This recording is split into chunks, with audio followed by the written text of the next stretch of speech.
மதுரையில் உலகத்தமிழ் மாநாடு எந்த வருடம் நடைபெற்றதுன்னு கேட்குறாங்க. மதுரையில் உலகத்தமிழ் மாநாடு வந்து 1981ஆம் ஆண்டு நடைபெற்றிருக்கும். நடுவண் அரசு தமிழ் மொழியை செம்மொழியாக அறிவித்த வருடம் எதுன்னு கேட்குறாங்க. நடுவண் அரசு வந்து தமிழை வந்து செம்மொழியை அறிவித்த ஆண்டு வந்து 2004. 2005 வந்து சமஸ்கிருதம், தெலுங்கு கன்னடம் வந்து 2008, மலையாளம் 2013, ஒடியா 2014 வந்து செம்மொழியை அறிவிச்சிருக்கும்.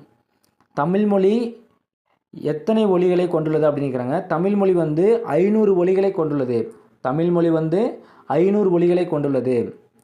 தமிழ் சொற்களின் பாகுபாடு என்னன்னு கேட்குறாங்க. தமிழ் சொற்களின் பாகுபாடு வந்து 4. தமிழ் சொற்களின் பாகுபாடு 4. உலகமெங்கும் தமிழர்கள் வாழும் நாடுகளின் எண்ணிக்கை எத்தனைன்னு கேட்குறாங்க. ஏறத்தாழ 154 நாடுகளில் தமிழர்கள் வந்து வாழ்கிறாங்க. உலகமெங்கும் தமிழர்கள் வாழும் நாடுகளின் எண்ணிக்கை வந்து ஏறத்தாழ 154 நாடுகள்.